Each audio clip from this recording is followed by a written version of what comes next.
Well, I've been looking at the Sony XR55 A95K QD-OLED television, which is a brand new QD-OLED TV and a brand new technology. Samsung developed QD-OLED. This is the same Samsung that swore it would never get involved in OLED technology, and the only way it's been able to involve itself in this is by finessing the technology to a point that they can call it something else.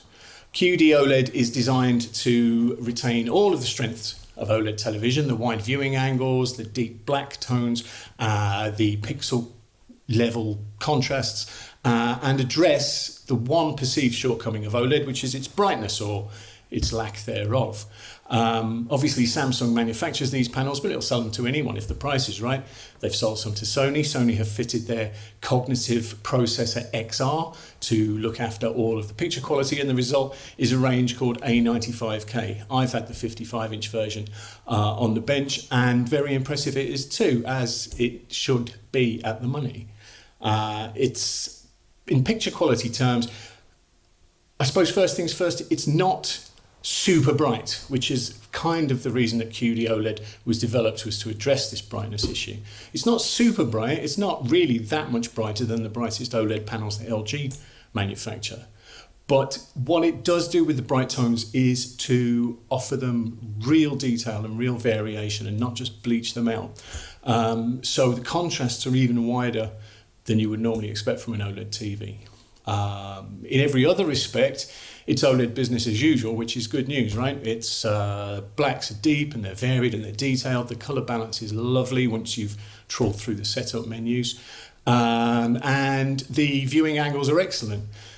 On a technical level, it's got a couple of its HDMI inputs are 2.1 compatible, and that's across the board. So if you've got a next generation games console or something, then Sony's 4K at 120 Hertz, ALLM, VRR, HGig, all the magic abbreviations are in place, and it'll really maximize your next gen console experience, especially if you've got a Sony console.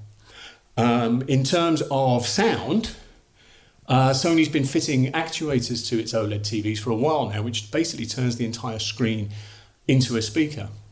And for the A95K, the screen itself is reinforced by a couple of rear-firing subwoofers.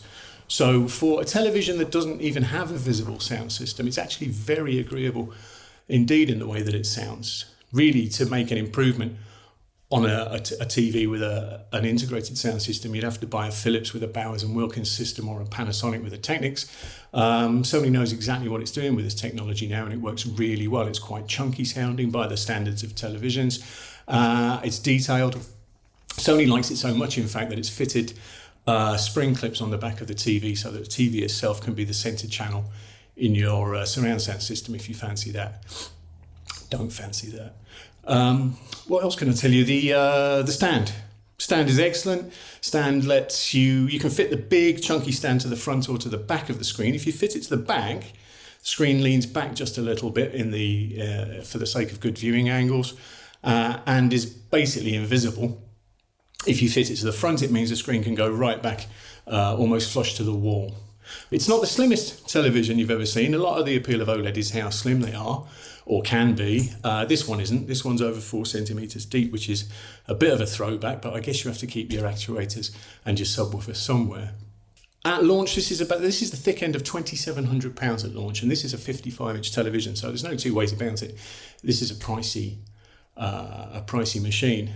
You can buy 55-inch OLED TVs that perform beautifully and that you'd be delighted with for quite a lot less more money than this. But if you want to be an early adopter and get in on the QD-OLED ground floor, and you want a TV that sounds great even though it looks like it's not going to be able to make a sound at all, and you want to attach your next-gen console to it and exploit all of the great features of that, as well as just enjoy watching a lovely television, then here's the Sony XR55 A95K.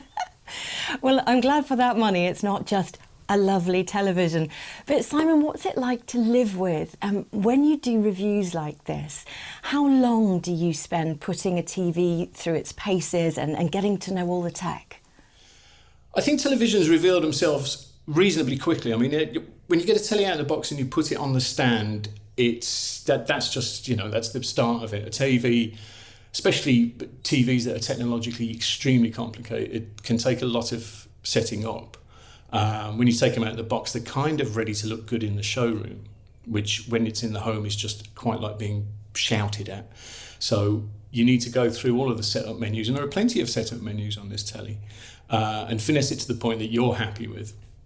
But that's easily done. The remote control is quite useful in that respect. It's quite a nice handset. You get two with this TV, and one of them is horrible and one of them is good. So, you put the horrible one out of the way somewhere. So setup can be a bit laborious, but it's all fine. And once that is done, this is a very painless television to live with. It does what it's supposed to do. It's quite responsive. And it's a treat to watch. It's not the greatest upscaler. 4K content looks amazing, of course, and the full HD stuff that you might get off a Blu-ray disc or from a broadcast TV station looks great too. But if you like to watch daytime telly and repeats of the Sweeney or something, the Sony struggles quite a lot to upscale really antiquated content. But that's, you didn't spend £2,700 on a telly in order to watch the Sweeney, I hope. Well, I admit watching the Sweeney isn't top of my list, personally. And has this TV hit the shops already, or when is it due for release?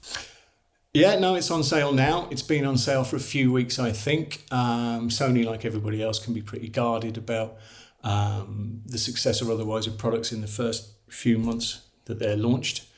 But even if sales aren't enormous, interest will be, because QD-OLED, it's been 5 minutes since the last new television technology, so we are overdue one, and QD-OLED is it.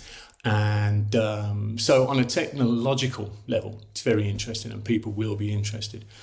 Like I say, it's $2,699. It's a lot of money for a 55-inch TV, even one that's at the cutting edge. But nevertheless, some people need to be the first with new technologies, and if they want to be first with QD-OLED, then it's not like they're going to be chucking money away on this.